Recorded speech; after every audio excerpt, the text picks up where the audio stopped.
आसावा brothers commerce junior college, concept based education, जहां सपने सच होते हैं। Hello friends, my name is Sneha Karwa. Last lecture में हम लोगों ने लॉ ऑफ डिमांड देखा था और डिमांड कर्व देखा था। ठीक है, वापस फिर से हम रिवीजन करेंगे कि demand curve is sloping downward from left to the right. अभी आज हम जो देखेंगे वो देखेंगे मार्केट डिमांड, क्योंकि हमने जो लास्ट लेक्चर में देखा इंडिविजुअल डिमांड देखा, अभी आज हमें देखना है मार्केट डिमांड। देखो, कोई भी प्रोड्यूसर रहो, बिजनेसमैन रहो, वो कोई सिर्फ एक कस्टमर का डिमांड देख के उसको पूरा एनालिसिस होगा क्या उसके प्रोडक्शन का या उसके ट्रेडिंग का? नहीं। ठीक है, ऐसे इसमें हर एक बिजनेसमैन को मार्केट डिमांड का एनालिसिस करना पड़ता है। मार्केट डिमांड का एनालिसिस मींस क्या करना है? जैसे हमने लास्ट लेक्चर में एक कंज्यूमर का डिमांड देखा था, ठीक है, मैंगो का एग्जांपल लिया था और एक कंज्यूमर का डिमांड देखा था। आज हम देखेंगे कि मैंगोज के सारे कंज्यूमर्स की क्या डिमांड है। इसको ही क्या बोलेंगे हम? Market demand. मींस जहाँ पे सारे कंज्यूमर्स का एनालिसिस होता है, डिमांड एनालिसिस होता है, उसको बोलते हैं मार्केट डिमांड। जैसे कि अब हम डेफिनेशन की तरफ जाएंगे, market demand is defined as a sum of individual for a product at price per unit of time. Means एक प्राइस पे बाकी सारे कंज्यूमर्स की क्या डिमांड है, इसे ही हम बोलते हैं मार्केट डिमांड। आया ध्यान में? अब हम एग्जांपल की तरफ जाते हैं मार्केट डिमांड के। हम लोगों ने जो मैंगो का एग्जांपल लिया था वही एग्जांपल हम लोग कंटिन्यू करेंगे। ठीक है,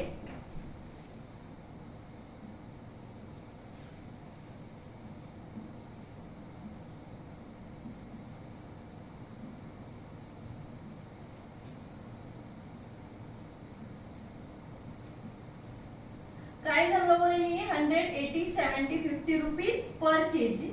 अब हमारे यहाँ पे कंज्यूमर आ गए ए, बी, सी और डी। ठीक है, सबका व्यू अलग अलग रहेगा। जरूरी नहीं है अगर 100 रुपीज के प्राइस पे ए का डिमांड अगर 100 रहा तो बी का भी 100 रहेगा क्या? बिल्कुल भी नहीं, इट्स नॉट रिक्वायर्ड। ठीक है, सबका डिमांड अलग अलग रहेगा अपने अपने व्यू के हिसाब से, अपने अपने थॉट के हिसाब से। अब अगर ₹100 पर केजी पे ए का डिमांड 100 है, बी का डिमांड शायद 80 है, सी का 120 है और डी का 100 है। ठीक है, सेम भी रह सकता है। ₹80 पे ए का डिमांड जो है, अभी क्या हो गया? प्राइस कम हो गई तो ए की डिमांड बढ़ गई। ए की डिमांड 100 से 150 पे आ गई। डी की डिमांड 80 पे से 100 पे आई, उसको कुछ बहुत ज्यादा फर्क नहीं गिरा। 120 की सी की डिमांड 120 से 150 पे और डी की डिमांड 100 से 170। ठीक है, 70 रुपीज जब प्राइस है आपकी, ए की डिमांड हो गई 170, बी की डिमांड हुई 150, सी की डिमांड हुई 160 एंड डी की डिमांड हुई 190। ठीक है, अब प्राइस ₹50 होने के बाद प्राइस में ड्रास्टिकली चेंज हो गया। डायरेक्टली 20 रुपीज पर केजी से आपके मैंगोज कम हो गए हैं, रेट कम हो गया है मैंगोज का। ऐसे इसमें ए का डिमांड हो गया 250, बी का डिमांड, और शायद मई मंथ आ गया, अब मैंगोज नहीं मिलेंगे तो सबकी डिमांड भी बढ़ गई है। ठीक है, बी में क्या हुआ है? बी में 150 से इसका डिमांड 200 हो गया है, सी का 160 से 210 डिमांड हो गया है और डी का जो डिमांड हुआ है वो 190 से 250 पे हुआ। ठीक है, अब देखो ए, बी, सी, डी, ये 4 कंज्यूमर हमने एज्यूम किए हैं टोटल पूरे मार्केट में है। ठीक है, ऐसे नहीं होता है सिर्फ 4 ही कंज्यूमर है, बट हम अभी एग्जांपल ले रहे तो हम एज्यूम करेंगे कि मार्केट में 4 कंज्यूमर है, A, B, C, D. Price, एक प्राइस पे पर यूनिट ऑफ टाइम, हमने डेफिनेशन में क्या देखा था? Market demand is defined as a sum of individual for a product at price per unit of time. एक प्राइस पे अलग अलग कंज्यूमर की क्या डिमांड रहेगी। अब क्या होगा? इनका टोटल होगा।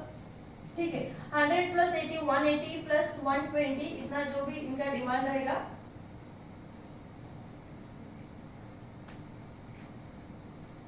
400 हुआ। ठीक है, मींस टोटल मार्केट का डिमांड एट ₹100 पर केजी पे कितना हुआ? 400। उसके बाद इनका कितना हुआ? 570। ठीक है, उसके बाद इनका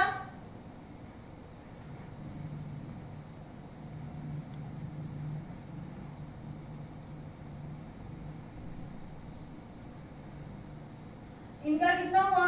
910 और इनका हुआ है